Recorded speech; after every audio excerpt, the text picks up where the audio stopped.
Liftoff will start in T-minus 10 seconds. 10, 9, 8, 7, 6, 5, 4, 3, 2, 1. We have ignition. It's time! 17 seconds from Game 7 or from championship number 6. Jordan open. Chicago with the lead. Harper got a piece of it. It comes off. The Chicago Bulls have won their 6th NBA championship. Tying run at second, 2 out. Palmero over the head of Jenks. Uribe charges, throws, out! And the White Sox have won the World Series. To the far side around the 8-yard line to Hester. Under it and to the middle with the 15 to the 20. Breaks free to the 25 to the 30 to the outside. 40 midfield. 40 30 to the coast. 20 15 Hester 5. Oh! Touchdown!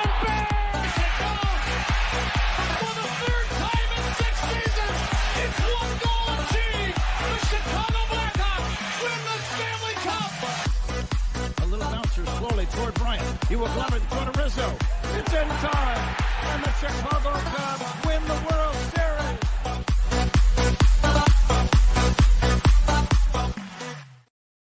What up, what up, what up? Welcome to Shawn and Maya in the morning on this Bears Victory House Music Monday. I'm your boy, the SuperBack, Shawn Sierra. Thanks for tuning in. If you're watching us on Facebook Live, well, then I guess you found us on Facebook. If you're not following us on Facebook, what? Come on, man. Go to Facebook, type in Sports Zone Chicago, click the like button, and now you're following Sports Zone Chicago. Simple. But wait, there's more. Go to the show's page, go to Shawn and Maya in the morning, like that page as well. And not only will you be following Sports Zone Chicago, but you'll also be following Shawn and Maya in the morning as well. Now, if you're watching the channel, excellent. If you're not YouTube channel, for real, come on, man. Go to YouTube, type in Sports Zone Chicago, click the subscribe button. Okay, it's free $99. Don't worry about it. All right, but also click the notification button. That's the little bell next to it, and that'll let you know anytime a show from Sports Zone Chicago is going live. You get it? You got it? Good. Now, if you're watching us on our mobile app, come on, man. Don't tell me you didn't know we had our mobile app. What is your problem? What's your problem? All right, so here's what you do. Wherever you get your apps from, okay? Just go there. Okay? I got to do this.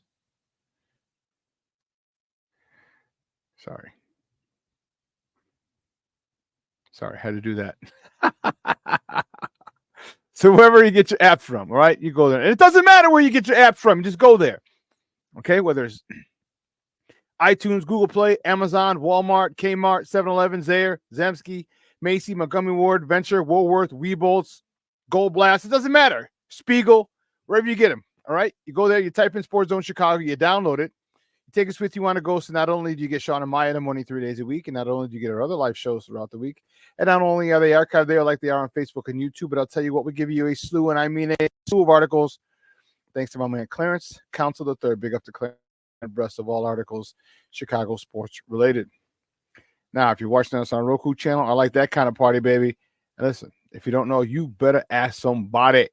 All right, Sports Zone Chicago, we have our own Roku channel. If you have a Roku television in the house, do us a favor. Download Sports Zone Chicago's channel to your television. Put it there right next to Netflix, Apple, Prime, HBO Max. We all download HBO Max for Hard Knocks.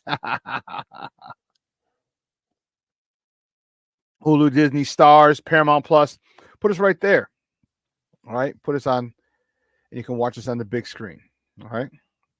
Now, you can also tweet the show. You can tweet us at Sports Zone Shy, that's CHI, at Sports Zone Shy. Now, if you want to follow me, just me personally online, you want to know what I did? Well, let me tell you what I did. I made it nice and easy for you folks. Nice and easy. One handle for Facebook, Twitter, Instagram, Snapchat, and TikTok. All one handle at the Shawn Sierra.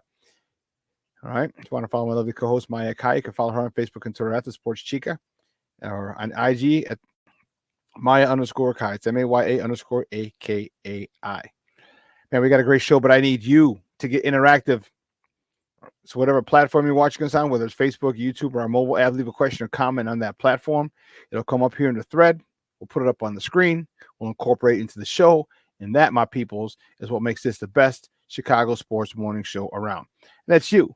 All right, so keep them coming, baby. Questions, comments, smart-ass remarks, because ain't nobody scared over here. I like the Rock said, don't sing it, bring it. Let's see. Man, chat room is jumping already. Lord have mercy. Cornelius Squalls in the house. What up? What up? All my sports owners in the house. You damn right it's Victory Monday, baby. I got my Bears victory chain. Rocking it, baby. We rocking it. Oh, snap. Mr. Shode is in the house. That's what I'm talking about. Be Smooth is in the house. Good morning, Brian. Thank you for tuning in. Lavette Lee is in the house. Thank you, Mama. I appreciate it. Appreciate you tuning in. Thank you very much. Aunt Mas, good morning, brother. Good morning. Bear down. That's what we're talking about. Michonne Walls, good morning on the House of Bears Victory. House Music Monday. It's a Bears Victory. Let's not forget to add Bears Victory. Yeah, but you got the gist. That's okay. Oh, my man, Armando Emeterio Lara Jr. is in the house. What's up, Papa? How you doing? I almost stopped by your house last week. Funny. I'll explain it to you later. Bruja 7 is in the house. Good morning, Papa. He's listening at work. That's all right, Papa. You don't got to contribute. All right, just the fact that you're listening is well appreciated. Thank you so much. And I appreciate you listening to us at work. Patty Lara. Patty, good morning. Thank you so much for tuning in. I appreciate it. And listen, I don't know a lot about a lot, but I do know this. More of the usual suspects will chime in as the show goes on. That, my people. Uh-oh, my girl. Oh, mija, how are you? Monica. What up, Theo? What up, Theo? Oh, my little niece, Monica. Thank you for tuning in. Jeremiah, good morning. And Armandito. Dito, good morning. I want to say hi to you and Jeremiah. The pictures that you sent me of Dito the other day, Junior, were awesome. All right, so I need another picture of Jeremiah. I haven't seen him in a couple of weeks, so send me a pic or 3. Next thing you know, I should have said that. Patty's going to send me like 12. Proud grandma. I love it. I love it. Send all 12 of them, Patty. Send all 12. I don't care. Send all 12 of them. King Book of World is in the house. Good morning, Papa. Thank you for tuning in. Thank you. Let's see what else. Yeah, like I said, I don't know a lot about a lot, but I do know more. The usual suspects will chime in as the show goes on. So looking forward to it. All right, we got a great show for you. 10 o'clock, Coach T is going to join me, and we're going to talk Bears football. All right, we're going to talk high levels Bear football, and I'm looking forward to it. All right, Coach T is a good friend of the program. I like having him on. I like having another football brain, another football guy to talk to, and it's going to be fun. It's going to be fun. I'm going to have my own. I may have a little.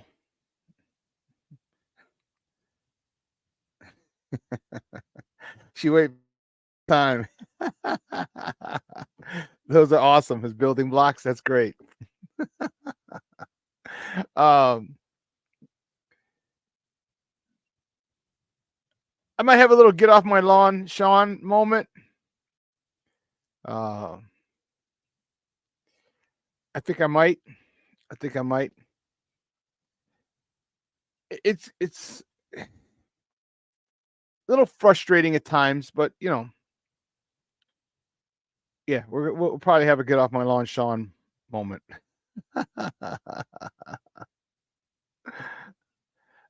No Cubs victory Monday, Patty. Let's not do that.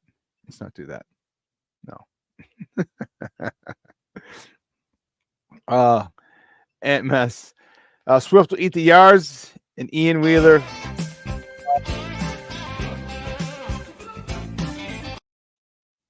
It's not even funny. That is not even funny.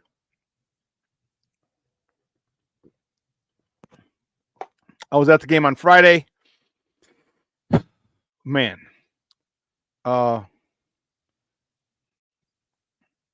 Shorty, that's not funny, bro. That's not funny. Levette, that is not funny. That is not funny.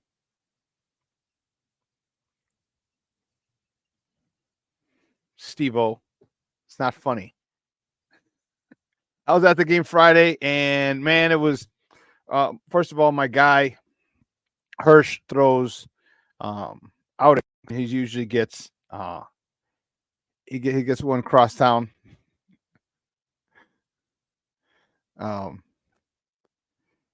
And he got both. He got Friday and Saturday's game. And I had won tickets. So he was, remember I was telling you guys, I was like, I know I didn't buy it. Apparently I thought I bought tickets, and I hung out with Hirsch yesterday, and I didn't buy them. I won them. He had something else. I mean, I support my friends, so yeah. But I had, and because he was telling me, make sure you download the tickets. I'm like, I didn't buy any tickets. But I won them at another event that he had, anyway, I won them, but I got them for Friday, and unfortunately, it was good. And Friday's game was really good, 7-6, bases loaded in the 9th inning, 2 outs, could not get the key hit. A base hit would have played it 2, would have tied the game for sure, but probably we could have walked it off. Great game, and then 3-1 on Saturday. So great games overall. The Cubs are hot, 8 out of their last 10. Sox are starting another losing streak. Was it 4 in a row now? I don't remember. But yeah, this weekend was good. I hope you guys had a good weekend as well. Hope you got to enjoy the beautiful weather we had. It was gorgeous out. Gorgeous. And Bears played on Saturday. And you know what was really cool? It was good. It was early. So like Saturday, I'm usually like, maybe I was expecting a game at like 2 or 3 and in the evening, but it was like a Sunday game. So it was at high noon. And man, by 3 o'clock, game was over. Like, okay, now we can go do whatever we want to do on Saturday, which I did nothing. I just stayed home and watched the Olympics literally all night. Literally all night. I fell asleep. I actually fell asleep. I didn't even see Ian Wheeler's 2 touchdowns in the game. I didn't see it. I fell asleep, but once the starters came out, I kind of like lost interest. So I will definitely we'll talk about the game. Definitely want to hear your thoughts on the game, guys. What did you think? Are you excited? I guess that's kind of a stupid question. How excited are you? I guess should be the question.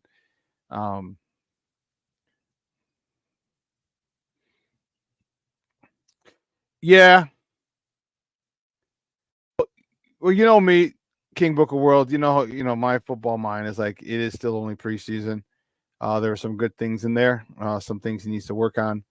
But it was good. It was good to see. It was good to watch. It was fun to watch. I'm not putting him in Canton yet. I'm not giving him a gold jacket yet, like some people are ready to. It's 3 series. Okay, it's 3 series. And Levette, you're going to stop this nonsense. You're going to stop this bullshit right here. No way, Jose, am I going to that dark side. Now, back to our regularly scheduled programming.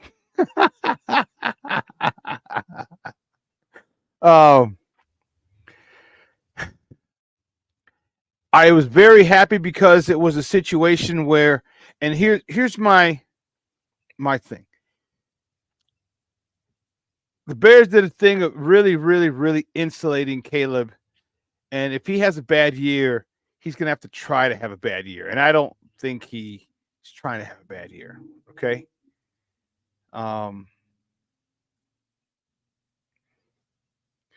Yeah. Those. Oh my God, Caleb's dude, we're winning 3 Super Bowls. I'm like, relax. It's 3 series. 3 series does not equate to 3 Super Bowls, people. Let's relax, okay? But the thing that gets me, Book of Worlds and everyone else, is the hyperbole. Okay, the exaggeration. Oh, the dart he threw to Cole Kmet, beautiful pass. All right, beautiful, and it's so funny. It's like we act like we've never seen this before. Yeah, I hear you, Cornelius. They do look good. Now they got to look good again, and then they got to look good again, and then the regular season starts. All right, because they're talking about the pass to Cole Kmet. It was a fake bootleg. He rolls out. He paid horrible pump fake. Like he wasn't. It was bad, just a bad pump fake. But he got the guy to kind of put his hand up and slow down a little bit and allowed Caleb to get out. And they're like, "Oh my God, look at that! The pump fake got him!" And they swear like they've never seen a quarterback pump fake. And if anyone ever says Justin didn't do that, I will kick you in the ding ding. Because his run against Miami, where he really first started all his rushing, he rolled to the left, pumped this way. He actually pulled the ball up, and a dude jumped, and he just ran up the sideline.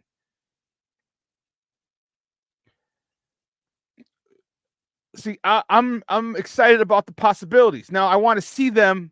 I want to see him continue. And here's a good thing about this. Oh, snap. Jay Grizz is in the house. Good morning, Papa. Here's a good thing about this offense. All right. Now, when I say Ryan Poles has done a great job to help Caleb, make it very difficult for him to fail, here's what I mean. That defense is top 2, probably not number 2. Okay. In the last 6 weeks, they were the number 1 defense in the NFL. Obviously, after they got Montez Sweat. So there's an attitude that they have. You saw it at the end of last season. And now we see it again this year. You heard about it in practice.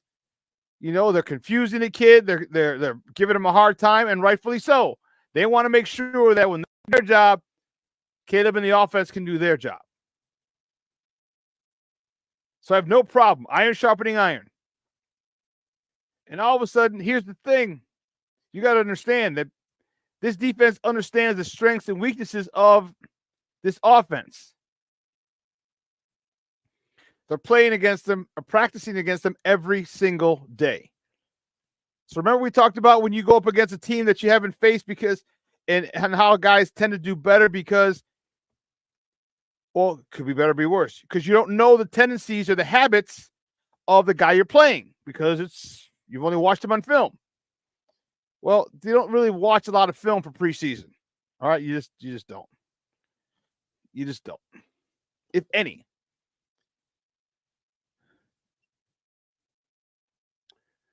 But when you go up against a defense like the Bears have, and when they've made it difficult for you, and they understand and they know your tendencies at this particular point now, you go up against a team that doesn't know your tendencies, man, this game looks a lot easier. Not easy, easier. And Caleb took advantage of that big time. And I love to see it. And that's what this is the perfect example of iron sharpening iron. Example of that. Okay? It's a phrase that people want to use in some, Yeah, Cornelius, 3rd and 12 to DJ. Yeah. Yeah. But we've seen it before. We saw it with Justin. We saw it with Mitch. Not so much with Mitch. But I like it. I'm not going to say I don't like it. All I'm saying is let's not act like we've never seen this before. That's all I'm saying. Everybody is acting as if this is the first time they've seen a quarterback do it. Oh, the first time we had a quarterback who can zip it in there. Like, actually, no, we've had quite a few. It's the consistency of the quarterback. It's the coaching of that quarterback to keep him consistent. That's what I want to see. Now, Shane Waldron, you had a good day with Caleb Williams. Now, can you continue to call plays on Caleb? Can you continue to develop? Okay. Jackson Ford didn't have this defense to practice against every year. What was Justin's defense? Justin didn't even practice his rookie year. He was a second stringer, so he got no first-team reps. Andy Dalton. All right. And let's not forget that Caleb Williams has been in this offense month even before he was drafted, which they said that was said. They're installing. He's got all the first-team reps. It's a big difference. It's a huge difference. So Ryan Poles is doing a good job of making sure this kid does not fail. Again, I don't want you to think I am anti-Caleb. I am not. Because I was pro-Justin doesn't mean I'm anti-Caleb. I want Caleb to do well, because if Caleb does well, guess what? Our Bears do well. And that's what we all want. We want our Bears to do well. Do we not?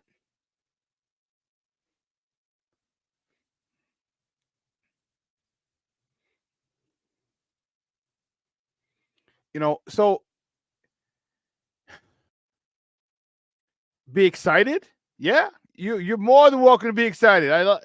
But let's not put him in Canton. Let's not say stupid shit like I've never seen something like this before. We've seen a quarterback throw off platform. We've seen our quarterback be moving to the left and throw back across his body to a diving tight end in the end zone for a touchdown. We've seen this. We've seen 100-mile-an-hour fastball from the previous quarterback. We've seen this. So let's not act like we haven't. Okay?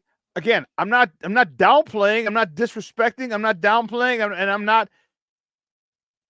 considering it trivial what Caleb did. But I expect this. If you're the number 1 overall pick, you better do that. He did it, and I'm happy for it. I'm very happy. Now I need you to do it again. I need you to get more consistent. I love the way he was calm. I love the way he commanded the offense. And, you know, it doesn't seem like there's, you know, Junior, you said it earlier, center play was good. All right? Center play was good. And that helps. Like, people just don't understand how bad center play hurts a quarterback, hurts the timing of an offense. You know? But they got that situation. It seems like they got it addressed. And I like it. I like it a lot. So the kid has a lot of potential. A lot of potential. And I'm excited as the next guy. But I'm not getting out over my skis. I'm not doing it.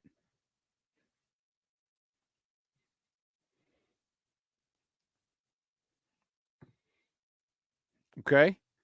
Again, it's okay to be happy. I'm happy. I'm happy too. I'm excited too. But my excitement's tempered. My excitement is realistic. I'm excited that he had a good first game. All right? Let's not forget, if we're going to evaluate a quarterback, let's evaluate a quarterback. He threw a pass on an out route that almost got picked. So let's not forget that. If you want to evaluate a quarterback, then be fair. Don't talk about all the good shit and not about the bad stuff that needs to be improved. Don't be one of those people just to further your agenda.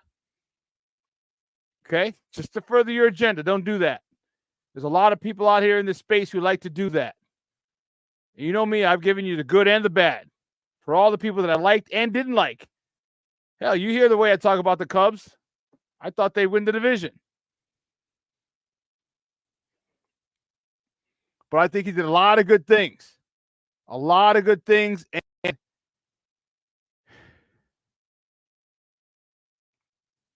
yeah, Ant-Man. Yeah, we support Caleb. Yeah, we support him. I support him. I do. I just don't like the trashing of the other guy. All right, you know what I mean? Like, as soon as the embellishment and then you trash Justin, like, Justin didn't do anything to you. All right? Justin wasn't developed properly. Justin didn't have this defense to practice against. All right? This defense was growing and developing when he first got here. This defense wasn't here. Then they gutted it. As he's running for his life year one. Then we didn't have that defense. And they gutted the defense. So he didn't have this type of thing day in and day out. This is extremely helpful. Extremely helpful to Caleb. This defense is going in the third year, and they only added one guy. And it's Byard in the back. They added one guy. Other starting 11 are back. There's some comfort, there's some familiarity, there's some dominance with that defense. And for Caleb to be holding his own in practice, yeah, the defense gets the best of him most of the time. But Caleb doesn't go down without a fight. Caleb has his moments as well because they know his tendencies. They know who they can be. They have the familiarity is there. When you're not familiar, it's a lot more difficult, which is why Caleb did well. And I'm happy. And I hope that it stays that way. I hope the lack of familiarity with every team we play allows Caleb and the Bears offense to move up and down the court, up and down the field.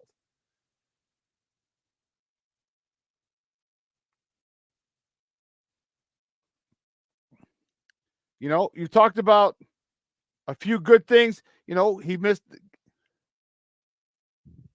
Roma Dunze in the end zone. Okay. Once you saw Roma Dunze was behind it, you should have threw it to the back pylon. And if Roma doesn't get it, it's out of bounds.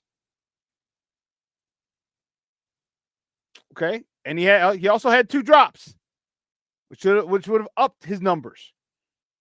Okay. Good day. Really good day for Caleb. You know, good day. I just don't want you to think that I'm Caleb. I am not. I'm like, just don't shit on the guy who had nothing to work with and was the most exciting player in the NFL for a season and a half. You know, come on.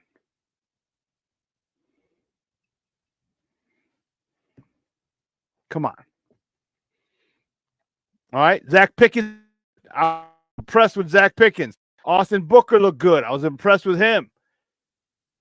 You see the work of Coach Eric Washington. You see these youngsters. You see the improvement.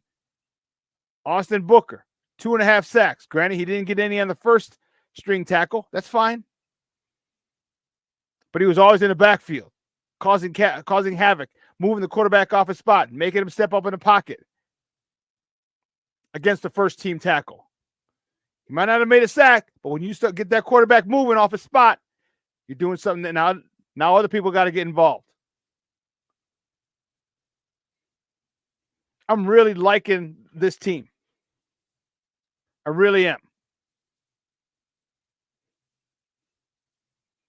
Michelle, where did you hear that? What the hell's that all about?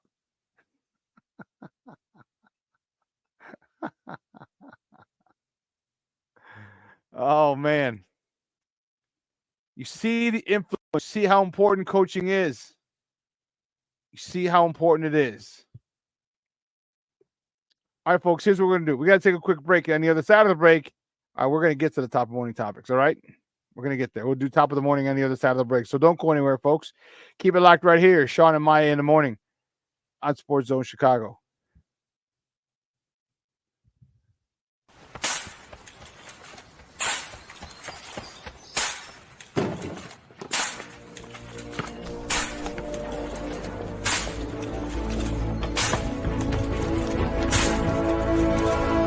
Move it!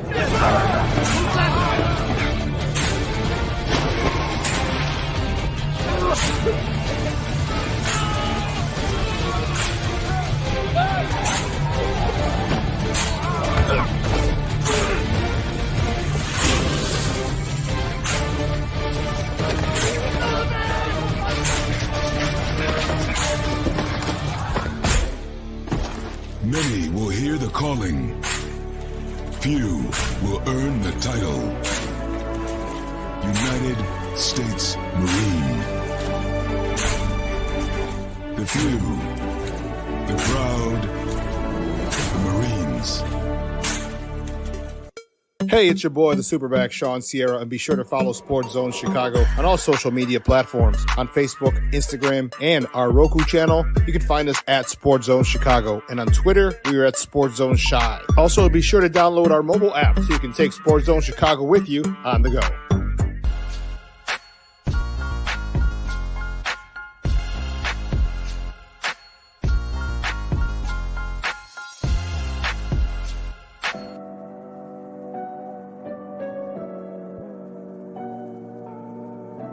How do you take care of your mind health? For my mental health, I meditate in the mornings. I have my dogs. They're the best. I just find ways that help me just relax. Finding things that make me happy, like being close to my family. I meditate a lot and read books. I have hobbies outside of the game. Yeah, I'm able to switch off. I'm able to turn my brain off from the game of basketball. Your mind health matters. Your mind health matters. We are looking for a few heroes, mentors, trailblazers, innovators, a passion to change lives, spark curiosity, open hearts, and awaken minds, help students answer the question, who am I? This could be your calling, but this is no job. It's the journey of a lifetime. Be a hero. Be a teacher. Mental health and learning disorders don't discriminate. 17 million children and adolescents in the United States live with disorders like anxiety, depression, ADHD, and dyslexia. Less than half get the help they need to thrive. Help the Child Mind Institute change these children's lives. Visit childmind.org.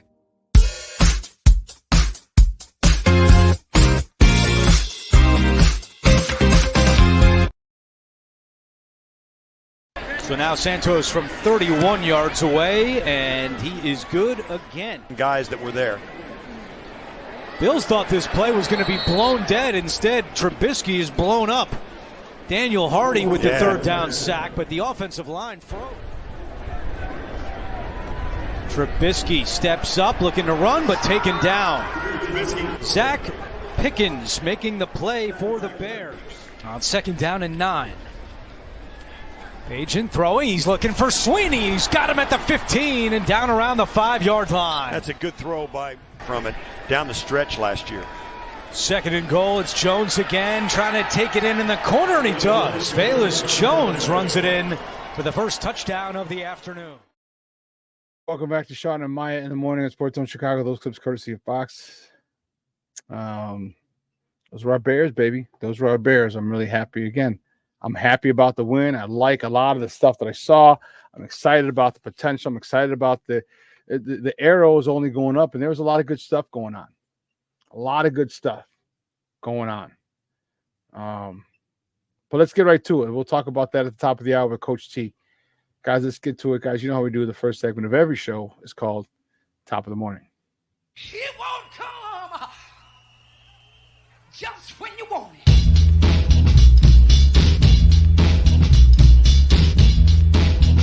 Top of the morning to you. Top of the morning to you. Top of the morning to you. The first top of the morning topic. The Bears. Yes, baby. Yes. The Bears with a big win. I like it. I like it a lot. The Bears beat the Buffalo Bills. And I won't choke like the Buffalo Bills. Beat the Buffalo Bills 33-6 on Saturday. Caleb Williams was 4 for 7, 95 yards with a 101.8 QBR quarterback rating. Ian Wheeler, 5 carries, 3 yards, 2 tutties. All right. Velus Jones, 6 carries for 34 yards and a touchdown. DeAndre Swift, 1 catch, 42 yards on that screenplay, the beautiful screenplay. DJ Moore, 2 catches for 27 yards. Great day. I would say a great day. It's a great day at the office. It's a great day at the office for the boys. and it's good to see them. They got a win, 2 wins in a row now. They're doing good. They're doing good, and it's good to see. They're playing with confidence, and that's how you get confidence is you win. You win.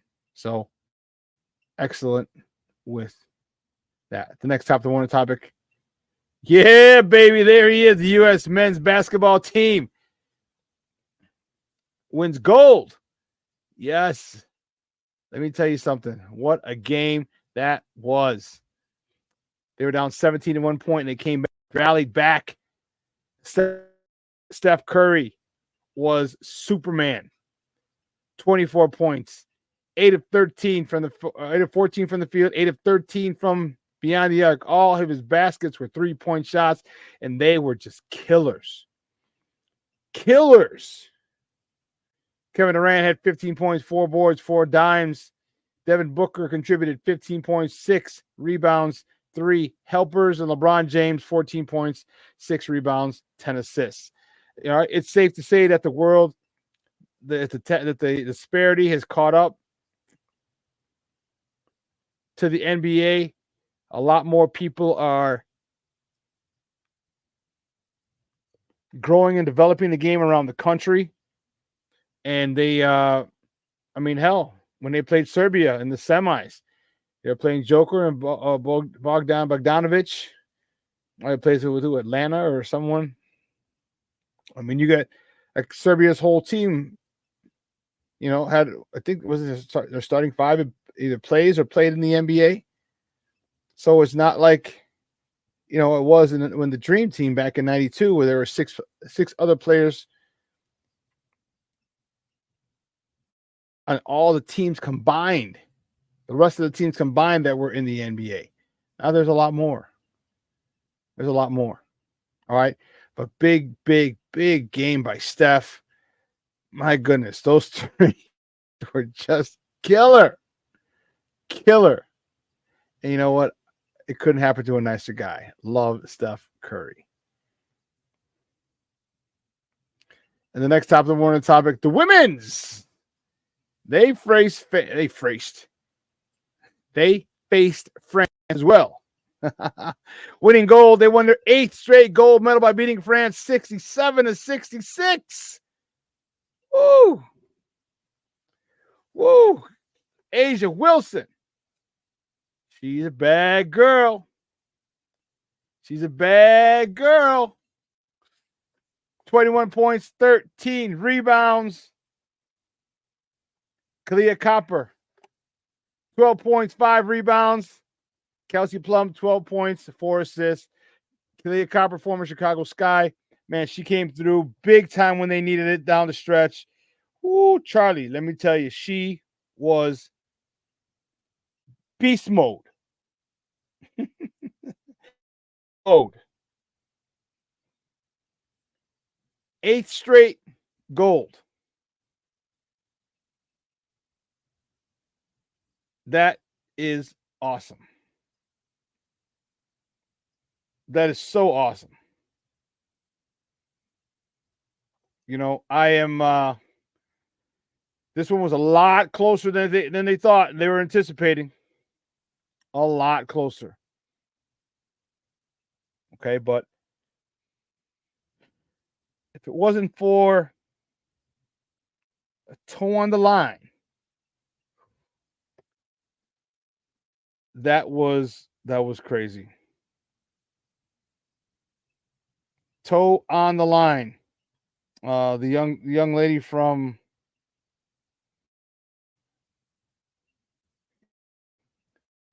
Gabby Williams from France hit a shot at the buzzer,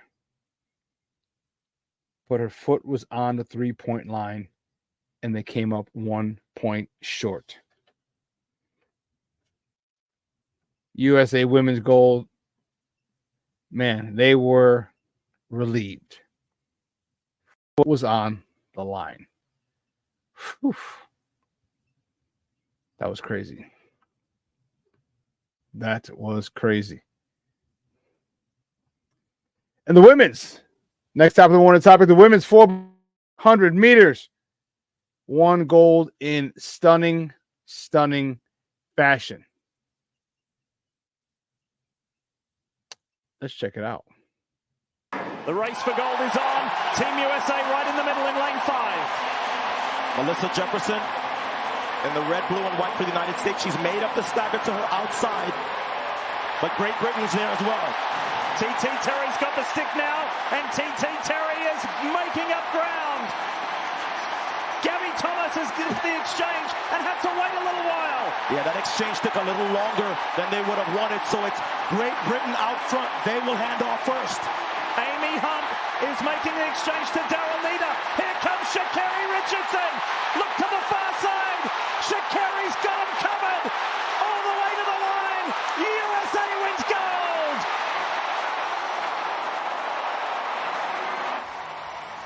She looked over once. See you later.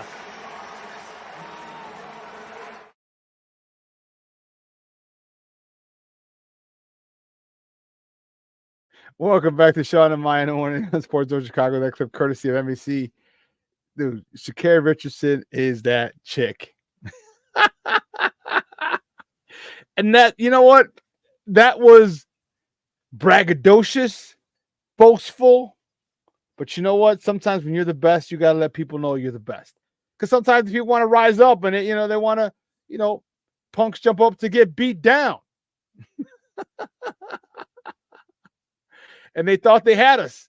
They thought they had the U.S. and the second or third and the third or fourth handoff were not good. If those handoffs were better, Sha'Carri Richardson would have blown that. She would have won easily. I mean, she did win easily, but it would have been a much better, much bigger margin of victory. And as she coasted by that girl who's in second and said, "Not today, beep." That was just raw. That was just gangster. She just like, "Not today, beep." And the picture of her after, if you caught it online. I wish I was looking for it and I didn't see it. And I was running so I didn't have a chance to look for it. Like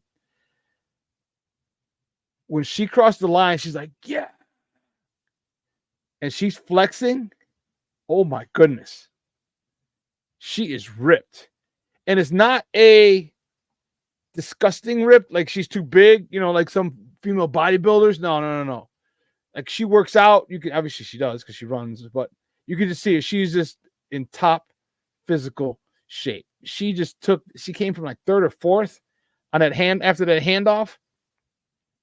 And man, that's some purse snatching speed there, boy. She was wow. It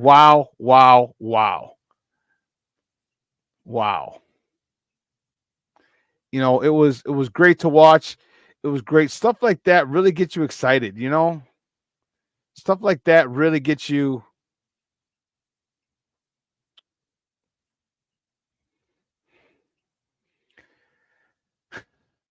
fired up, but proud. All right? Proud to be an American. This country has always been great to different sectors of people.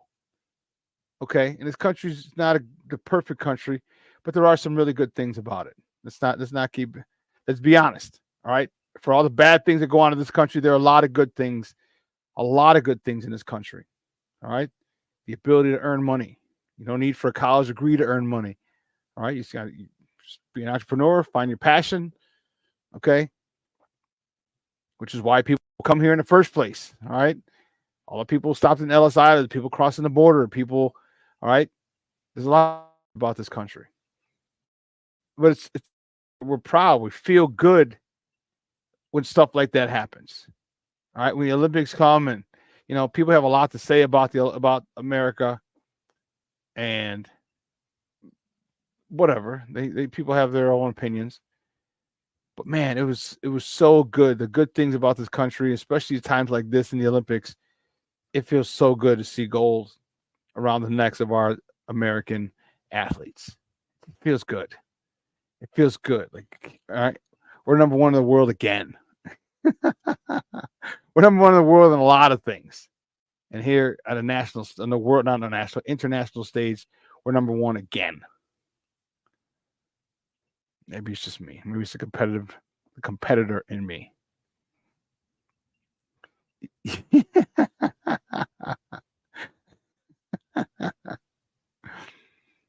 Jason, what's up, Papa? Good morning. Thank you for tuning in.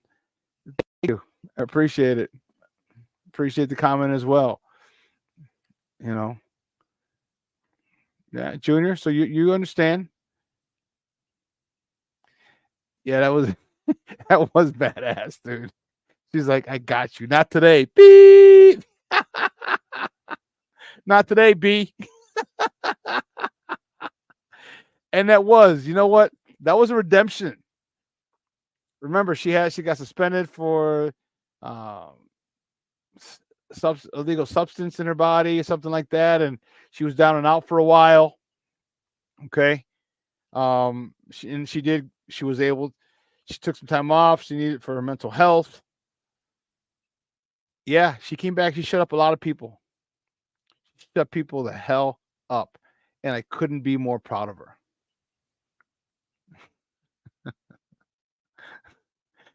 You know what, Junior? I was listening earlier, and apparently they're not gonna. This is the one and only time they're gonna have breakdancing, because that was horse shit. That was so bad. And a lady from Australia won it. She was laying on the ground for like 5 seconds. Like, where's, and first of all, what Ozone and Turbo are looking down like, what the hell is going on? If you don't know who they are, I can't rock with you that hard. What was the criteria? What was the criteria? I mean, there's no footwork involved. Man, there should have been someone from the west side or the south side if there had footwork involved. Chicago's the footwork capital of the world. It was, you know what? I'm done. I'm done talking about it. That was just horseshit. And now in the history, it's going to go on in the annals, in the history of the Olympics. The only winner in gold medal winning breakdancer is from Australia.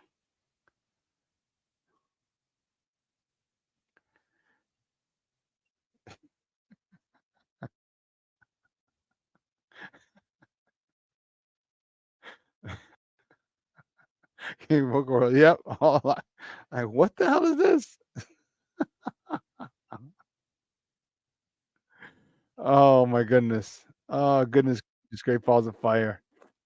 That was funny. King Book of World. Next top of the morning topic, the Cubs. Yeah. Cuck the Cubs. You know how I feel. Saturday night, the Cubs beat my White Sox 3-1.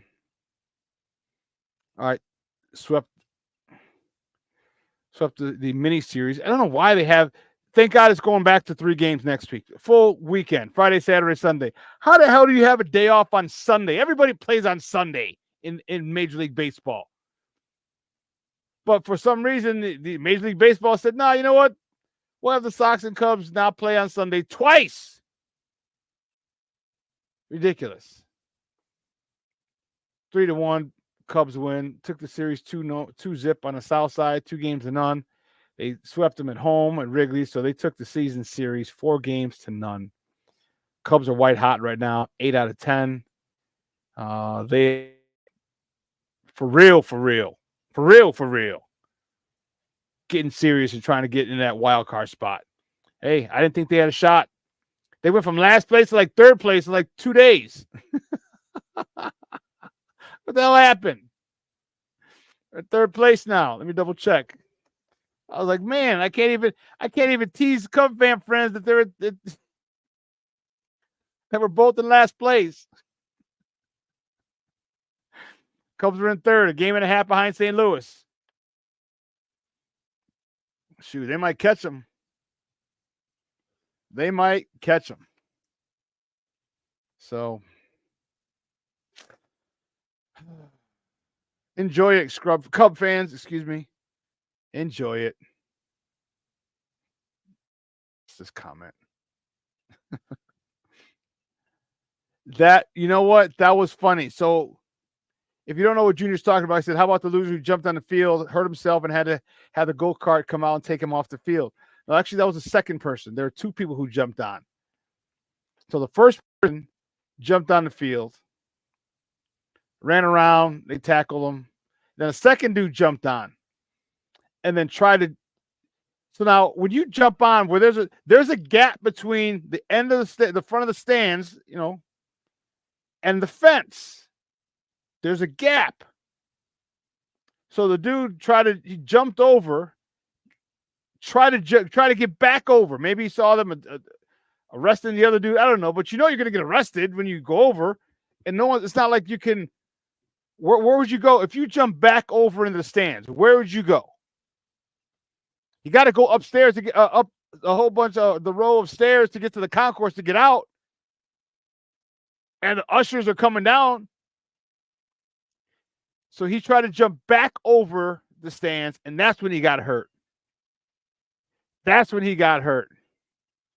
I was like, come on, man.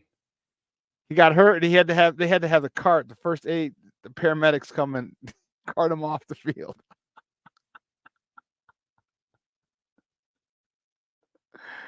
Only Cub fans trying to do stupid stuff at our stadium. But anyway, yeah, Cub fans, hey, congrats, man. Congrats.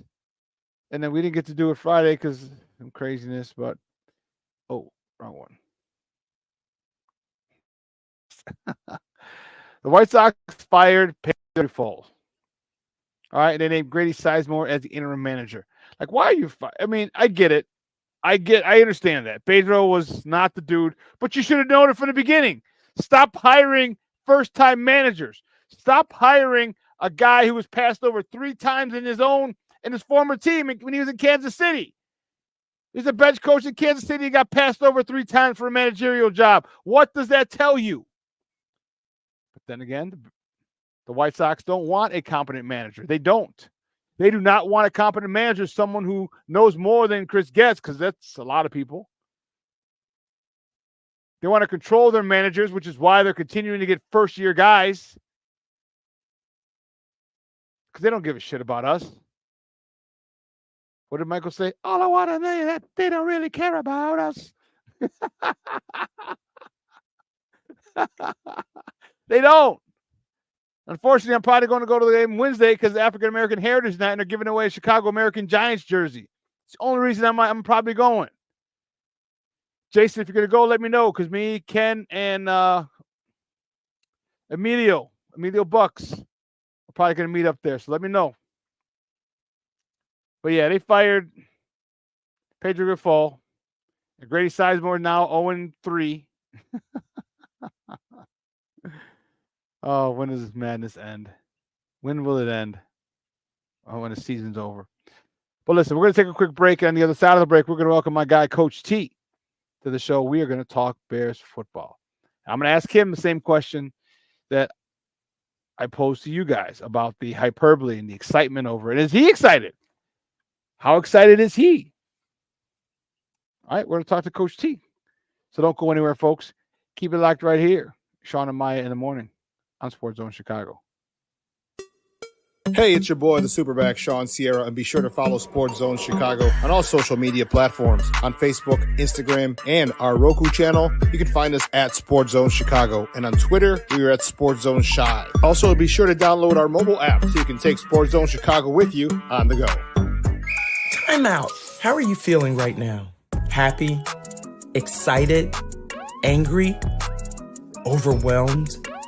One of the best things you can do for your mind health is to name what you're feeling. It can sharpen your awareness and help you talk about your feelings with someone you trust. Here are 3 questions to ask yourself. Where are your thoughts right now? In the past, the present, the future? Do you notice any sensations in your body? Is your heart beating fast? Is there a flutter in your stomach? Or are you fully relaxed? What do you need right now? Time with others? Time to yourself? Remember, there's power in this awareness. So find ways to identify what you're feeling today.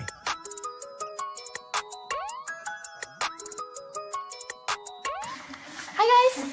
Hey. Hi, Megan. Hey, Jessica. Megan, you're a tramp. Ryan Fitch told me you guys made out. Everybody knows. He said your breath smells like garbage. And he almost puked. He says you're the most desperate girl he knows, besides your mom. How many boyfriends does she have anyway? Lots? Your makeup makes you look like a clown. That zit is huge, zit face.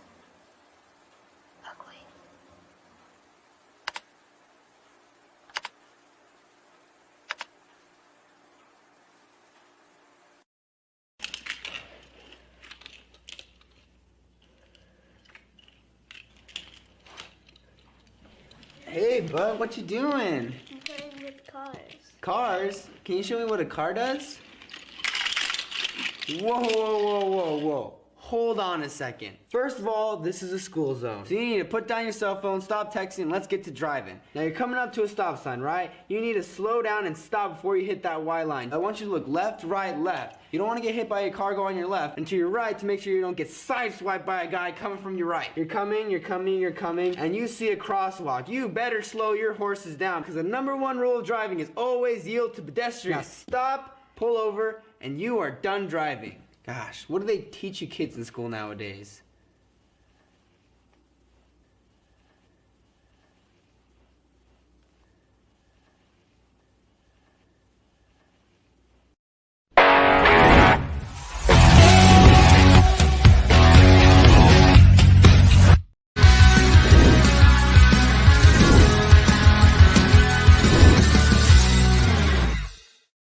Ed Oliver out of the blue medical tent on the Buffaloes sideline. He'll stay there for this 1st down and 10 play. Pressure coming. Williams flicks one and completes it to Swift into Buffalo territory. And he's tripped up around the 20-yard line.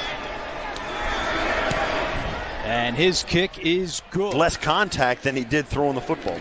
Pitches to Herbert, running left, turns the corner, and another Chicago 1st down. On the Bills Wall of Fame, Steve Tasker. Williams, play action, fakes it. Smoot doesn't buy the fake this time, and Williams connects. What a throw by Caleb Williams. Play clock at 1. Williams takes the snap out of the shotgun, steps up, he's going to run it. Williams off to the races. 1st down and more. And as he learns. Welcome back to Shawn and Maya in the morning on Sports Zone Chicago. Those clips courtesy of Fox. Those were the Bears, baby. Bear freaking down. Whew. Good stuff. Good stuff. Got a lot of people excited. And Shorty, I know they got you excited. My next guest is a good friend of the program. Excited to talk to him and get his thoughts on it. He is the founder of Chicago Bears 360. Okay. You can find him on Twitter at Bears360 _ Coach T.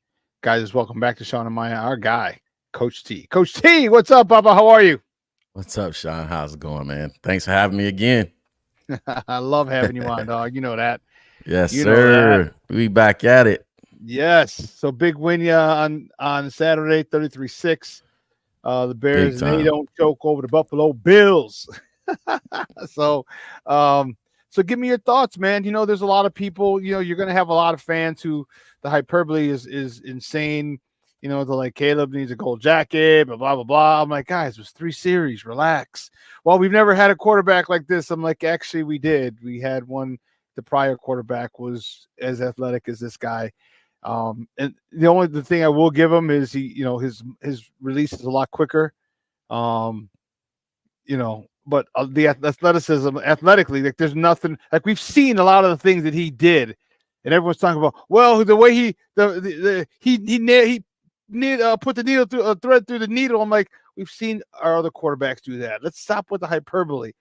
Talk to me about your assessment of it. Just people so starved for a good quarterback play that they're exaggerating everything, like and acting like they've never seen it before. Yeah, I mean, it's about managing expectations, right? So, the reality is we knew this was going to happen, though. I mean, the hyperbole, the over, if you will, the excitement. Let's just call it the excitement, which people are excited. They're excited. You know what I'm saying? Bear fans have long had quarterback envy of other franchises, namely Green Bay, because we had to watch the likes of Favre and Rodgers and so on and so forth. And so it's like, you know what I'm saying? We want one of those. We want one of those. And you can't deny from a macro perspective, from a casual football fan or somebody that doesn't get into the schematics and stuff.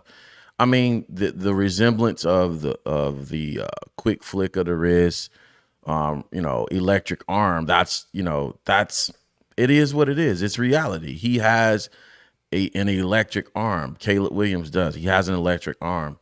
But the question I posed on Twitter yesterday was this, or the statement I made was this.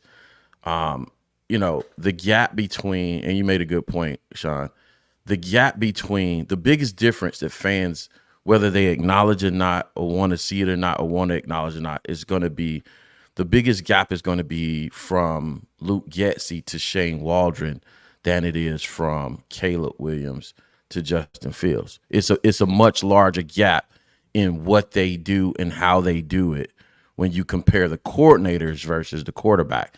Yes, Caleb has a better, a stronger or quicker release. Absolutely.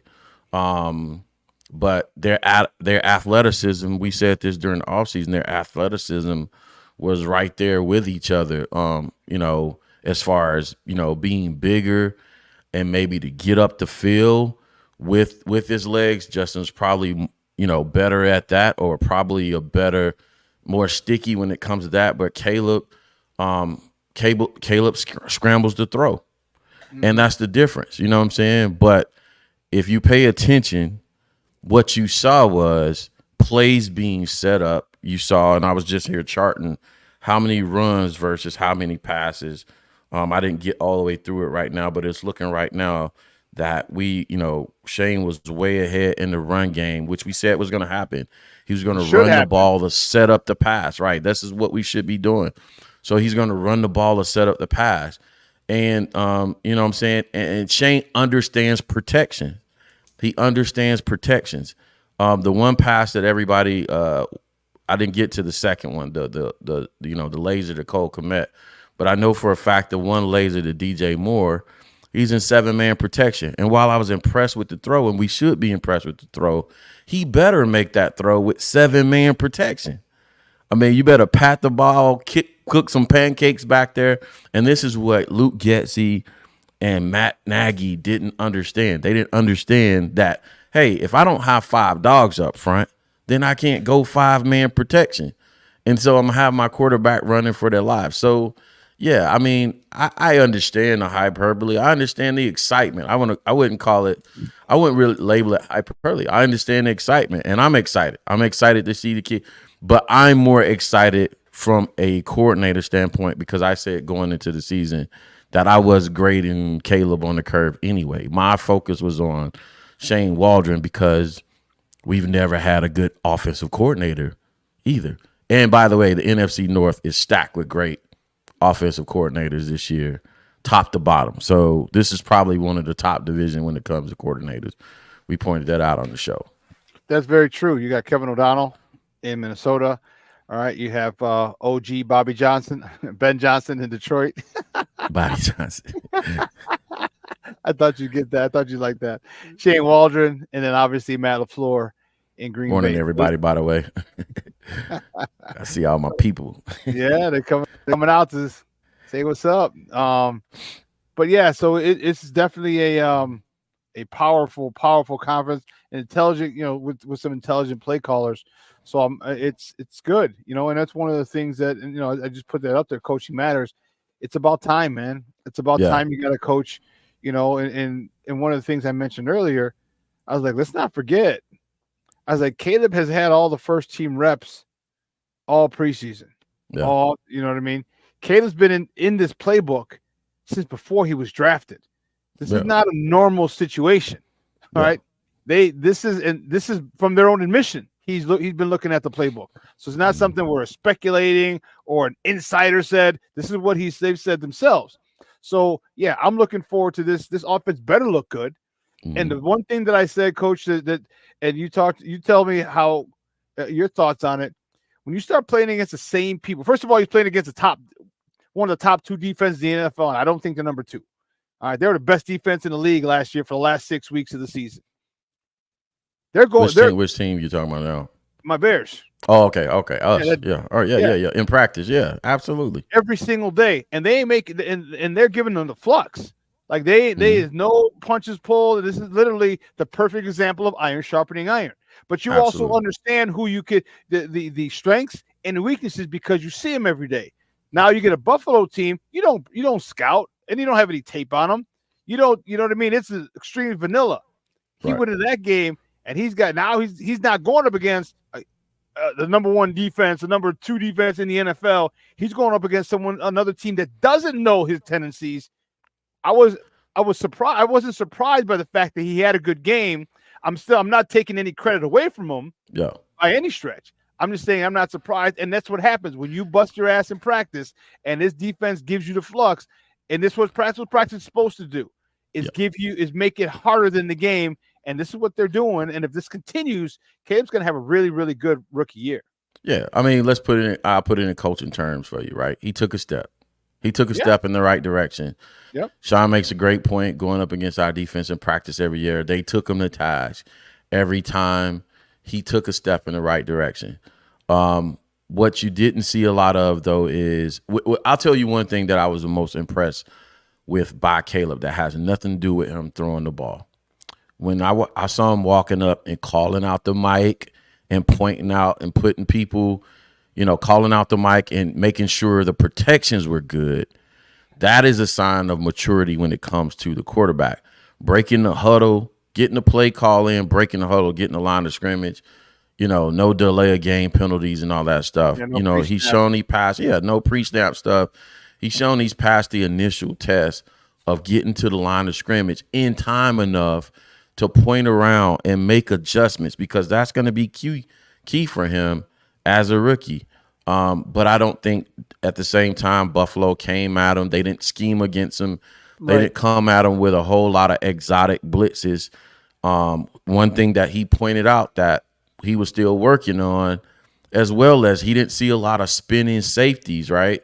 A lot of spinning safeties, whether you show 2 high and roll 1 high or show 1 high and roll a 2. They're not going to show a lot of, 3 under right now or 3 robbers right now. They're not scheming against him. So, again, while we're excited, there's a lot of stuff that teams haven't shown. They're not looking and saying they're not scouting him. They're not scouting Shane right now. But again, give him credit for what he did do. Kills electric. I really like taking a step back to Shane. I appreciate seeing play calls set up as well. Set up, you know what I'm saying? The first game, the Hall of Fame game, I pointed out that Shane would run mid zone, inside zone, and boot off of it. Everything. Watch.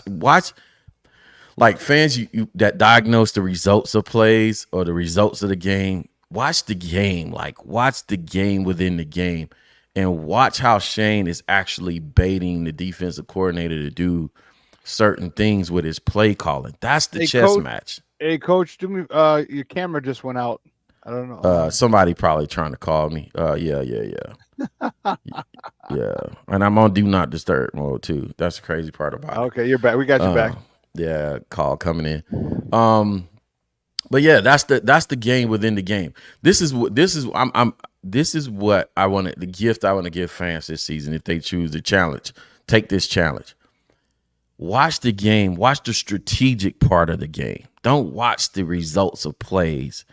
Get into the game and start watching the chess match of the numbers. Watch how many people we have in the box on defense. Watch how many people we're keeping in protection, and then you're understanding the chess match versus just diagnosing the results of the game and plays, and it watches the game becomes more exciting because it's like watching a great chess match. So yeah, I think we're going to win the majority of those, a lot of those chess matches this year.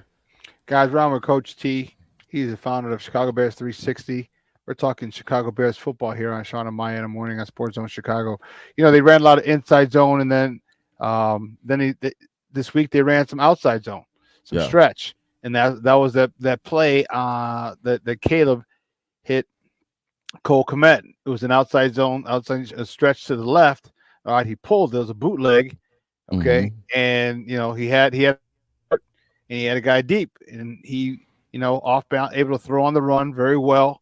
Hits Cole Kmet right between the 8 and the 5 for like a 15, 20-yard gain, 25-yard gain.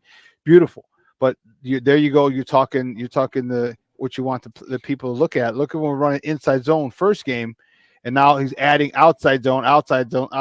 Pull it, and now bootleg off the outside zone. Those are the things. And when you have, Khalil Herbert, I think he tossed it. I don't know if he tossed it or if he handed it off on the clip coming out of commercial. But that was an outside zone. He ran it, he was able to get to the corner, get outside at the sideline, push out of bounds after a gain of a first down. So now you're stretching the defense, all right, and all of a sudden you come back off that with the boot. This is how offensive coordinator, this is what you do. Now you show them, because they have to respect your stretch because you're successful in it. So this is what Coach T is telling you to watch, because this is how you watch and notice a football game instead of saying, "Oh, he just ran outside, great." Yeah. Look at the strategy. Yeah, and watch how this, to me, this is the difference between, I ain't gonna say it like that. It's probably gonna come off wrong. This is how, when you watching all these breakdowns, and when people doing a breakdown tape, are they communicating the strategy of the game to you to let you know the whys and why he's choosing this? I'm dead in the middle of this right now. You know what I'm saying? I'm learning a new offense for the staff I'm on right now, and actually coaching the coach and helping them understand my thought process. I run the initial play. I run the fake. It depends on what scheme we're in. But so I run the initial play, the initial concept. I run the fake, the initial concept, and probably go to some type of RPO type of pass, and then I run the boot off of it. It's everything looks the same, but has 1,000 different outcomes, right? You run the jet sweep off of the same looks, right? You see the influence of Sean McVay on it, by the way, with a lot of the split zones. You saw that, where you saw the tight end crossing behind the line of scrimmage on the run plays, the split zone. So you go with the boot off the split zone, you have the tight end in the flat, and then you have the flood concept. So it's for 2 weeks in a row, it's been, because when you coach ball, really you're like, man, you looking to steal stuff. And it's been a master class. And it's a checklist for you. Like, I'm watching the tape and I'm like, damn, did I install that? You know what I'm saying? Let me go back and install that. You know what I'm saying? This week, because I need to put that into my stuff this week. So yeah, man, it's good stuff. I'm telling y'all, it's good stuff. We got a good one, man. I don't know how long we're gonna have him, but man, Shane ideally, Coach, I want him to be here 2 years. Yeah, I love hearing him here for 5 years, but we all both know, be realistic. Like, if he could have been a head coach last year. Yeah. So I'd like for him to be here 2 years. His first year with Caleb, and then the second year to work with Caleb. And now he doesn't have to teach Caleb the offense. Now he can refine and adjust and add to it because he's already familiar with it. That to me, that would be beautiful. But if not, you still have Thomas Brown on the staff who's going to have some level of familiarity with Caleb next year if Shane leaves. But ideally, I would love for Shane to stay here 2 years and then bounce after 2 years. Yeah, that would be great. It becomes Caleb's offense in year 2. Yes. And Thomas Brown becomes more or less a consultant. Caleb assumes that Yeah, I'm we right here, connect. coach. No, Caleb assumes that Aaron Rodgers rolls and says, "Okay, this is what I want." You know what I'm saying? Versus being a sponge, and you know what I'm saying. Now that he becomes more a consultant, it's more of a collaboration versus it being dictated. No, I'm there with you. Year 2 is important for him. You know. Yeah, so we'll see how it plays out. Your thoughts on the wide receivers? You know, DJ Moore. You know, after his new contract, nice catch. You know, well, let's go back to Caleb real quick before he. You know, if we're going to be positive about him, which I have been, let's also critique him too. If we got to keep it a buck. It's not just a love fest here.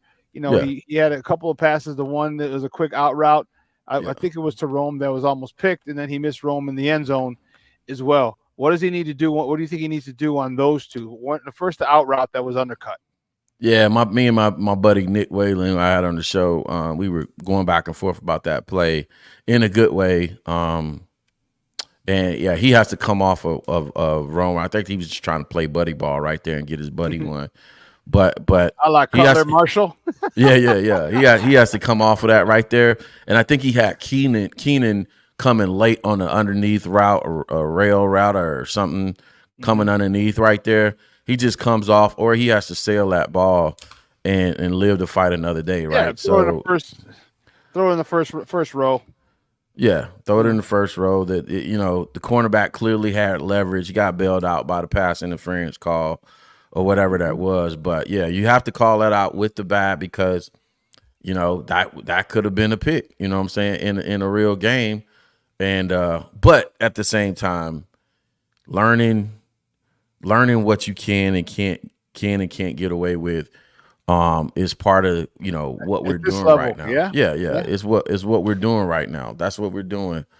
But again, the test is for his first outing. The test was, and with all the questions coming into the offseason was, can he even get a play call in? Can he get to the line of scrimmage and make protection adjustments and checks and all that other stuff, let alone run a play? So to show a level of athleticism, dynamic, arm throws on the run. I did think, there's something to this 5-man protection thing, right? So there was the one throw where I think he actually made the throw. He had 5-man protection, and he kind of bailed to the right. Some people said he bailed early. I just think, it's. I don't think they're sure about what they do in 5-man protection yet. But it seems like he's clearly okay with Shane saying, "Look, we're gonna keep 2 backs in and help you out in 7-man pro and rip it." So, I don't know, man. It's gonna be interesting to see what Shane does early on in the season. If I were them, similar to what I'm actually going to install today, because we had a terrible outing last week. We couldn't protect crap last week. And so I'm going to 7-man pro until otherwise indicated. And once this O-line grows up a little bit, then we'll start leaking backs out. But I doubt. And here's the football-ism. You know what I'm saying? You shouldn't be in 5-man pro a whole lot. Only the top offenses in the league run 5-man protection in the 90th percentile. You know what I'm saying? Like your Kansas City. Those offenses have been together forever. Green Bay might get away with that because, they've been together for a while. So at this juncture, it's a new team, new offense, new quarterback, new players. Man, just 7-man pro. Keep the kid clean. And let's just play ball, man. Yeah, keep him clean. And the one thing he did had a nice little run. Got down, a lot of the slip and slide that they were working on. I thought that was good. Let's go to the defense. That defense looks nasty, dog. That defense looks nasty. That defense looks real nasty, and they look ready. Talk to me about Austin Booker. Austin Booker, I know he had 2.5 sacks. It wasn't against the first team, but you know what? I mean, he was getting around there. He's still bendy. He was still, even with his added weight from his college days. Talk about Austin Booker and what do you expect from him this year? Yeah, I like the whole defensive line, the rotation. I like the starting guys. I like the guys coming off the bench. I like the rotation. I think we got good depth up front. I think one of the things that stuck out to me this week compared to last week, I thought Zach Pickens had a better game. I noticed that Zach dropped weight, man, and he didn't look comfortable in the Hall of Fame game with this new body of his. Like, he was getting beat up and pushed around, right? He might have been a little bit, been able to be a little bit of a bully with that girth he had before. So he's going to have to be more skillful now, right? He's going to have to know how to use his hands and play with leverage better. So he played better. He didn't light up, the offense, but he played better. I felt like he felt more or looked more comfortable in the defense. So he made a few more plays. But fast forward into your guy, and this was the person, believe it or not, that I was the most excited to see after watching this tape just after the draft. I was like, this dude is going to be good, man, because he plays hard every play, Austin Booker. And I'm going to tell you the play, Shawn, that impressed me the most that I saw on tape from college. There was a counter play. I don't remember the team they were playing against. There was a counter play, and Austin Booker recognizes the counter play. They're running GT counter, right? Cigar tackle counter. The guard is coming. The first guy's coming directly at Austin.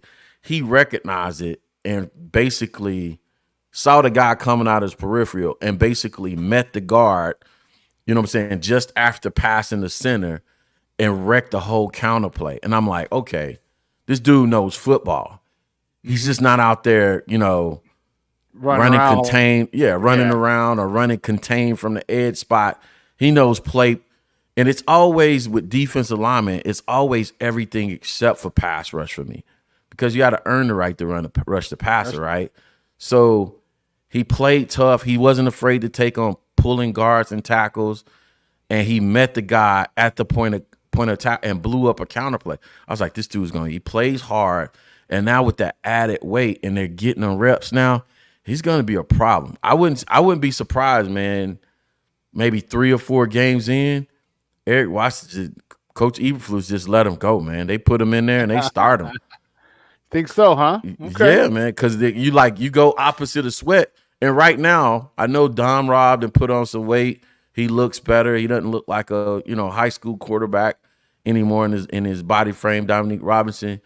But when you look at him, man, you're like, bro, run game, pass game, opposite of Montez Sweat. Who goes in front of him? Who plays in front of him? It becomes the question. Is that Walker? me? Is that me freezing up? Yeah. Yeah. DeMarcus Walker, and do you think he has enough to overtake Walker?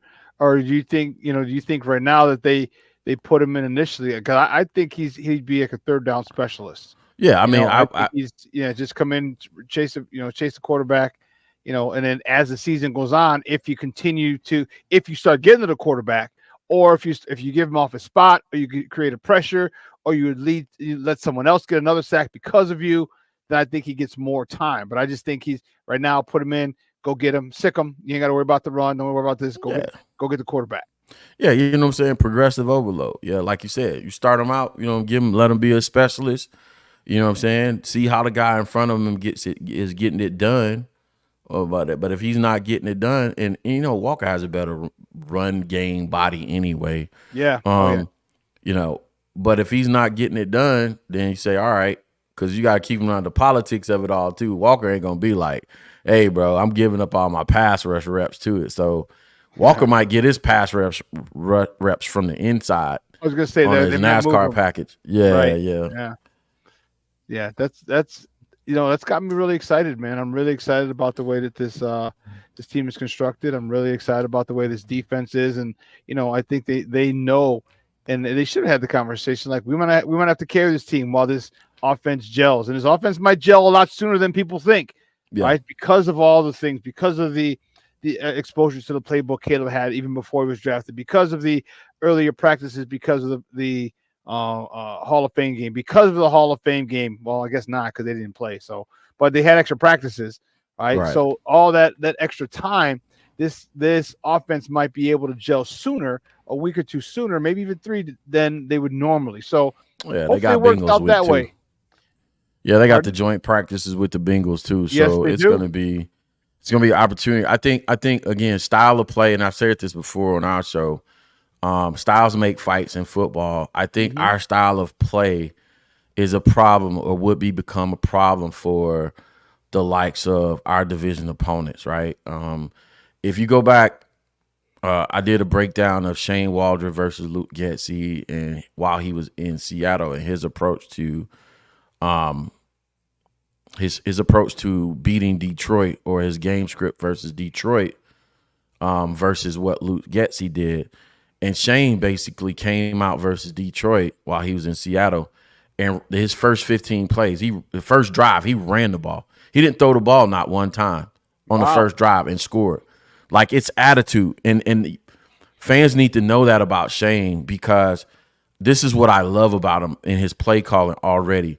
Shane might come off in his press conference as a little bit aloof or a little bit of a goof, right? You know what I'm saying, a little nerdy guy, but he has dog type play calling in him, like Shawn was calling for last year. So you're gonna see times like even our drive stall, the first drive, I believe it was 3rd and 1.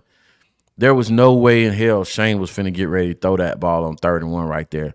He's going to send a message to his tight ends and O-line and say, listen, when we need 1 yard, I need to know I can count on you guys to get a yard. We're going to play big boy football. You know what I'm saying? And I love that about him, because that's the style we need to play to beat Detroit twice, to beat Green Bay twice. Going back to the last Green Bay game, 8-point game. You know, fans were upset, but defensively we played well in that game. We played well enough to keep a high-scoring offense at bay. That same offense lit Green Bay up, lit Dallas Cowboys up. Next week. Yeah, the next week.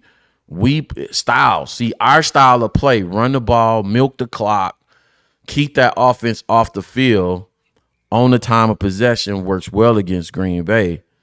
All we need is somebody to manufacture 10 points as an offensive coordinator and quarterback, and we've been good. So with our defense flying to the ball, shortening the field, with our punter, which, man, I watched clips from this morning, and I'm thinking, bro, this dude is punting from the 35, 40, and he's pinning it inside the 10-yard line in the wind.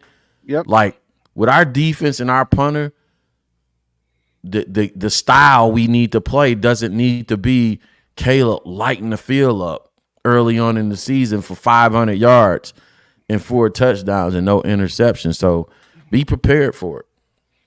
You know, one of the things you talked about that, and I was really annoyed. It was 3rd and 1, and we ran looked like an inside zone. And he tried to cut back, and he got stopped for a loss. That pissed me off. In this game? Yeah. And I was screaming at the TV. I was like, why the hell didn't you had Blasting Game in a couple plays earlier, all right, and they had a nice little run with Blasting Game leading. I'm like, why don't you just let everybody know? Why don't you just let everybody know, all right, from Jump Street, just so you ain't got to worry about it. We're going 2 tight ends, maybe 3 tight ends. We're going 23 package, and we getting that 1 God-blessed yard. We're going to punch you in the mouth. There's nothing you can do about it. That's the attitude that I want. All right. Yeah. And short yardage like that. And he had the inside zone. And like I said, I'm like, yeah, it takes too long to develop. You got to read it a little bit. And it's like, just come downhill on that 3rd and 1, baby. Come downhill. And believe me, it will send a message. And that reputation, that'll travel fast throughout the NFL. Like, these boys ain't playing on short yardage. Yeah, I think he has it in him. I think he was just holding back. He's like, I'm just gonna run something. You know what I'm saying? Again, watching Shane for the last 2 years, I know he's like, his mentality at a yard is like, bro, we running downhill. I'll put a full back in there. You know what I'm saying? Oh, gee, that just got the arms. That just had the hair on my arm stand up when you said that, bro. we going downhill. Ain't gonna be nothing cute. You know what I'm saying? No. And you know, honestly, the sequence in the red zone is really run. It's a combination of running downhill, and play action. Ain't nothing else out there. What y'all can look forward to with Shane is not having us be inside the 10 yards and never run the ball, or us being an empty formation. Shout out to Matt Nagy and Getsy it sometimes. You know what I'm saying? What y'all can look forward to is when we get inside the 10-yard, it's going to be goal line drill. it's going to be Oklahoma drill. It's going to be man on man. Pads it's going to be the core fundamentals of football, pad popping. You know what I'm saying? Who can physically move another man? Yeah, that's his attitude, and I love it, man. That's what we need in Chicago. Dude, I'm telling you, the hair on my arms is standing up, baby. Because that's because we old school. That's how we like to play football. Yeah, you know what? There's a time when you physically do that to a team, there's a way you literally take their soul. Bro, you know what? You can't see me right now. When you put your fingers up to your eyes, I'm doing that right now because people, even this newer generation. I jumped on the kid last week, man. I jumped on our center last week because our center he was complaining. He's like, about time. He said something in the huddle. He's like, about time we threw the ball. And Shawn, I snapped. I freaking snapped. I was like, what? Not my center. Hell no. I said, you should want to run the ball every God blessed play. That's the mentality that I want my offensive line to have. Yep. You should want to run the ball. I don't care if it's 3rd and 20. You should want to run the ball because you and the eyes, the fingers to the eyes thing is this. The part about that's football. It's not just because guess what? You can lose a game. But win the war. So when you lost the game, like I'll give you an example. Last year versus Detroit, we lost the game, but I already knew we were going to get the one at home because we basically had took Detroit's heart. We took Detroit's heart of that game at their stadium. We actually physically beat them down. Oh, hell yeah. For 4 quarters. And that's what it is. You got to take their soul. Yeah. 3 quarters in 10 minutes. Yeah. Breaking. Listen, football is a strategic game and all that other stuff. And I love that part about it. But what I love the most about it is breaking another man's will. Yeah. And it's not even the will to win. It's the will to compete. Yeah. When you look at, and then you've been in that situation where you look across the line of scrimmage and you look in the eyes of your defender and you know when he tapped out. how much time's left in this game? you know when they tapped out. Yeah, I don't care if it was football. I don't care if it was when I was wrestling. I don't care I don't care if it was our coaching. You can tell when the other team is tapped out. Yeah. You can tell when they like, all right, bro. You know what? We're gonna live to fight another day. Take this out, let's get out of here, and we'll regroup. And that's the thing that's what I want from this offense. That's from this offensive line. That's what I want, and to do that because if you have that mentality, Lord have mercy, that play action you're talking about that works wonders. That's going to work big time because you're thinking they're about to punch you in the mouth. Right. And all of a sudden, then you got to bring people down. You got to add extra defenders, and now you're not really worried about the end man on the line of scrimmage because he's able to sneak past the contained man because you're worried about a whole bunch of other stuff and by getting embarrassed, and boom, you get embarrassed anyway because they pull it and go boot or just play action. So hey, one of my sayings, Shawn, is there is no adjustment. There is no adjustment for we're just bigger, badder, and tougher than you. There's no call for that. you can't throw the playbook out the door. If I can come up and I can run duo, you know what I'm saying, for 4 yards to pop a whole game, or I can run power for 5 yards a game, it's over. By the way, you mentioned Shane installed the inside outside zone. Yeah, he did mid zone, inside mid zone, outside zone now. The coming weeks, I want to see it because he's progressively overloading this offensive line. I hadn't seen any of his gap power stuff, his power gap scheme, stuff like that.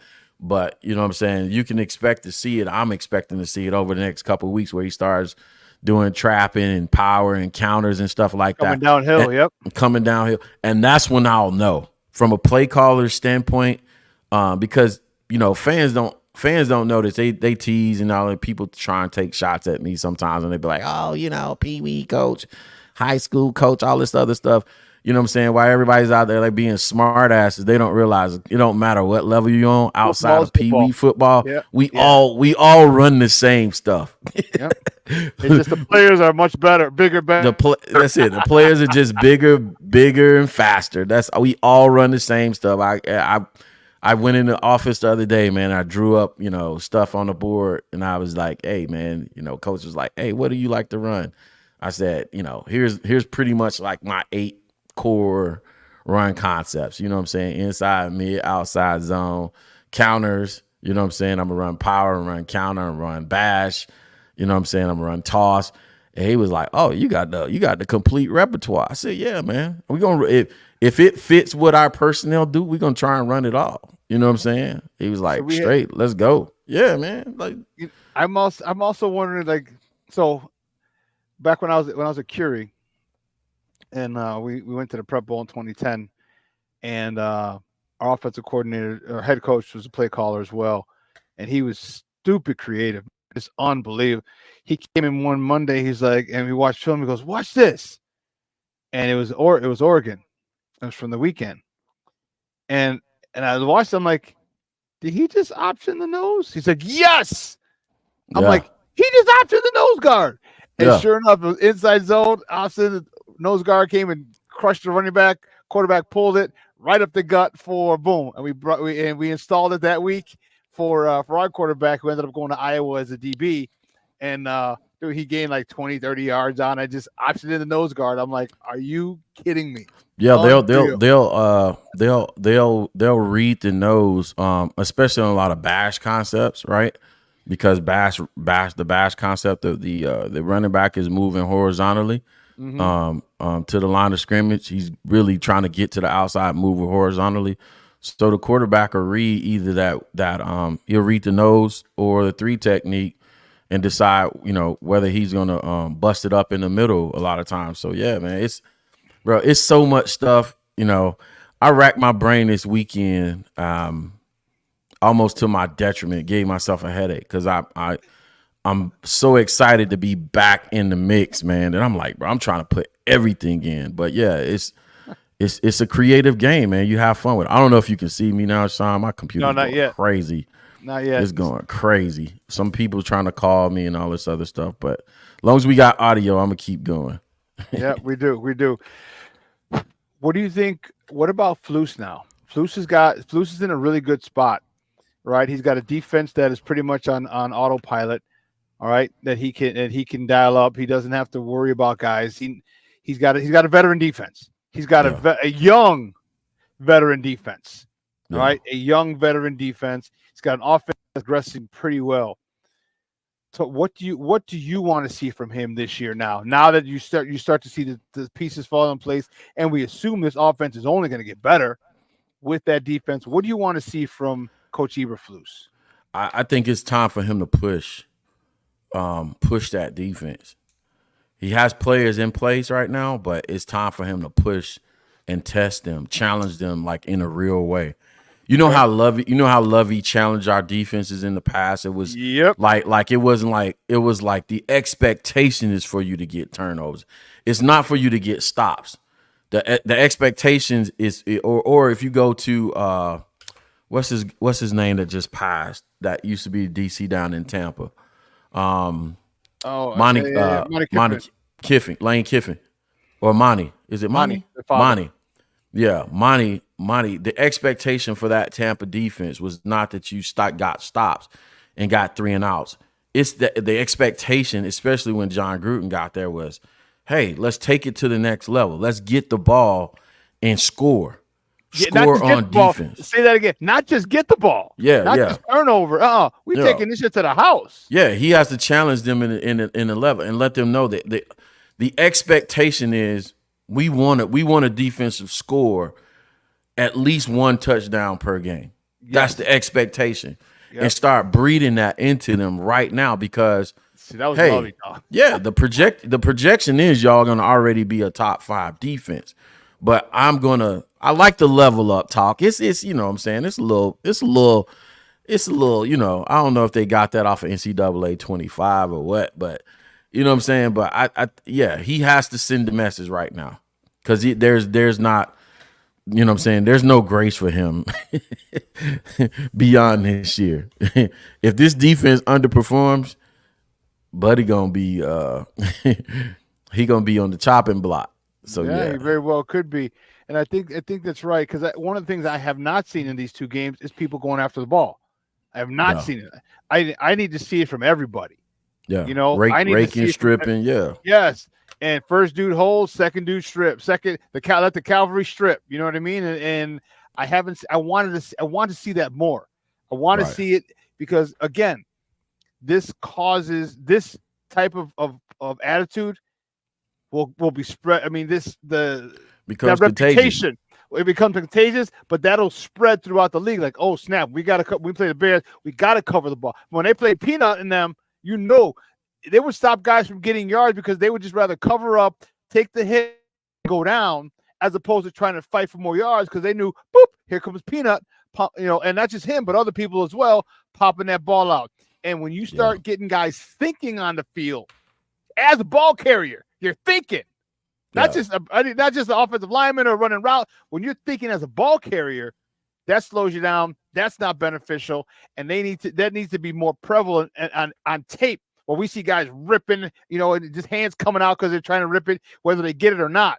That's going to send a message throughout the league, and they just need a message sent. We're here, and we ain't going nowhere, and we bad as hell. And if they get that message sent, Lord have mercy. I mean, we already saw you can win a game without scoring on offense. Yeah, he has to challenge them. Like it's not, again, it's not enough to be a top 5 defense. Like why not be one of the greatest defenses that ever played, that you know, ever existed in the NFL? Mm-hmm. You know what I'm saying? Our standard is the 85 Bears. Compete with them. It's always better. You know what I'm saying? It's always more. So yeah, you know what I'm saying? Get after it. If Coach can do that, that'll be a phenomenal thing, because you know what? I like the fact that, you know, Jalen, you know, he got his money. He got paid big time. But when they asked him, they're like, you know, what? He goes, I only made second team All Pro. He goes, I need to make first team. So now he's got a motivation. Well, he didn't make the NFL top 100. So his peers, and that as well. Yes, his peers basically should have that's your peers. The Pro Bowl is different, but your peers left you out of 100.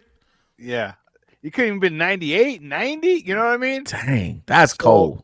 Yeah, so he's definitely got motivation. Being second team All Pro, and you know, he wants first team.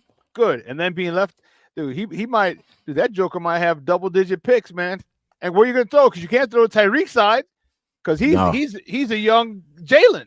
Yeah, he right there. Yeah, he right there. I remember when I interviewed him last year, and I said, man, you're starting to have good thing, and he's like, man, he goes, maybe it's I'm watching a lot of, you know, I've been watching a lot of Jalen film, and he started laughing, but you know he has. So where are you going to go? Kyler Gordon, Spider-Man? I don't know if you want to go picking him out your friendly neighborhood Spider-Man, because he'll take it to the house too. Yeah, they have very offense is gonna have, you know, I this is the only thing, and it's not a given, but their best bet is probably to try to run at us. Run directly at us and try to test us up the middle, which a lot of people forget about. A lot of people are like, oh, they try to get cute and go off tackle or get to the perimeter and stuff like that. But, you know, Billings ain't no joke. You know, we'll see how Zach does in this new body of his. But, I mean, Javon's been playing. He's been going crazy. He's been getting off the ball now, like lightning speed. Yeah. So it's going to be interesting. It's going to be interesting. And I think if they play the right way, Shawn, this will be, all the pressure is off of Caleb. You know what I'm saying? All the pressure. Yeah, it's off of Caleb. Hey, I'm giving you short fields. I'm giving you don't have to go 80 and 90 yards every drive. You know what I'm saying? You don't have to do that every play. I'm giving you a short field. We're starting field drives on the 40. You know what I'm saying? Plus 40. Yeah. Yeah. And for me, it's like plus 40. You give me 15 yards, man, you're in the red zone. No, I'm There you throwing it go. up. I'm isolated. I'm throwing up to Keenan 6'5". I'm throwing up to Rome 6'3" with a 38-inch vert. All right, I got Cole Kmet who's 6'5". Hey, I'm throwing it up. You know, it's go get it. It's Go get it. pretty decent weapons. I saw something on Twitter today that said Keenan Allen is walking around at 230, bro. 6'5", 230. Whew. That's crazy. That's a nice, solid wide receiver, dog. Hey, go get it. Like literally isolate it or and that's where you put him in a slot. Send him on a corner route. Send the other guy in send the outside guy on a slant route.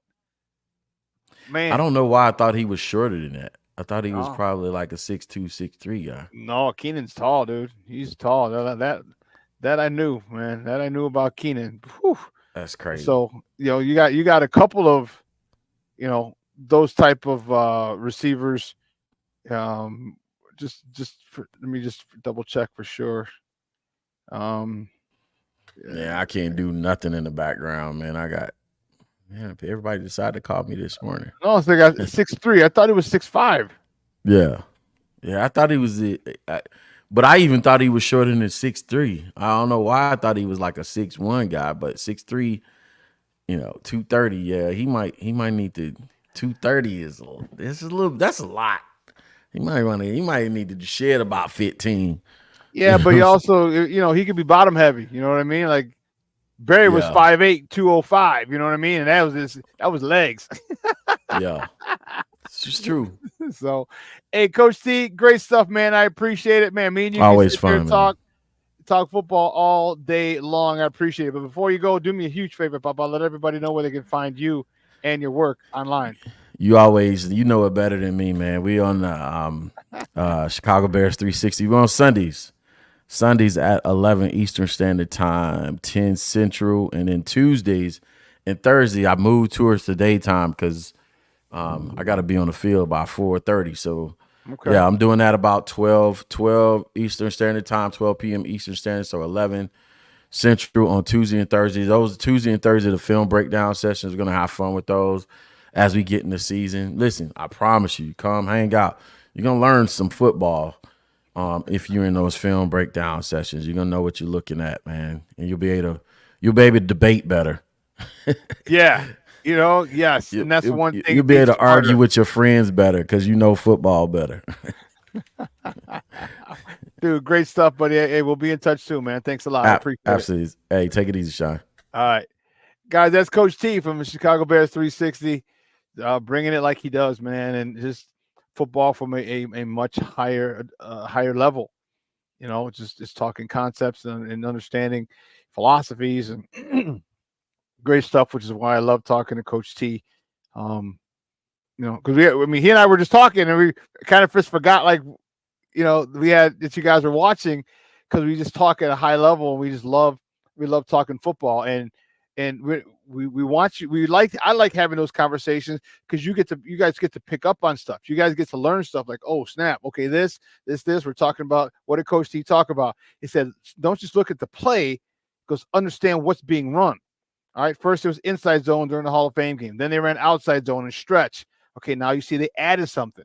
And if we talked about the pass to Cole Kmet, that was an outside zone stretch that he pulled and bootlegged by himself. All right, so now you're starting to see layer upon layer upon layer upon layer of Shane Waldron's play calling, what he's adding, to the repertoire, to the arsenal every week. So, you're going to become smarter fans. Remember, I told you I want this to be a place of education for you. So you are a smarter fan. I don't want any dumb fans. All right, you can see things, you understand things, and he said and when you argue with people, you have a legitimate leg to stand on. When your other friends are more emotional. Well, he sucks. Why? Because he sucks. Because he threw an interception. Like, yeah, but a lot of people throw interceptions. Matter of fact, everybody throws interceptions. So when you're much more equipped, all right, to combat people. And then when you do that, you realize how little a lot of people really know, and they just enjoy it as a fan, which is fine. All right, but you get to see. Man, what a show! What a show. We got, let's see.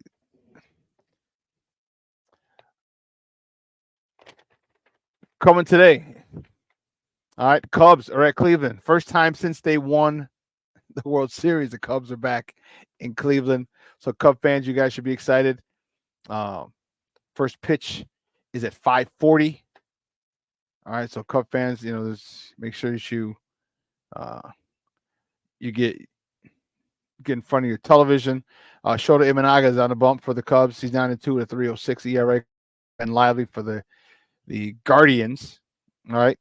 He's 10-7 with a 3.59. That's 5:40. Check it out on Marquee or 6:70 a.m. And the White Sox are in town. I mean, the Yankees are in town on the south side of the White Sox. Lewis Gill is on the bump today for the Evil Empire. He's 12-5 with a 3.06 ERA going up against Kai Busch. All right, for the White Sox, who's 0-1 with a 6.75 ERA. That first pitch is 7:10 tonight. All right, you can catch that game on NBC Sports Chicago or their flagship AM 1000. Other than that, folks, 2 hours is come and gone. And the last thing I do want to tell you, the medal count in the Olympics, the U.S. just ran away with it, baby.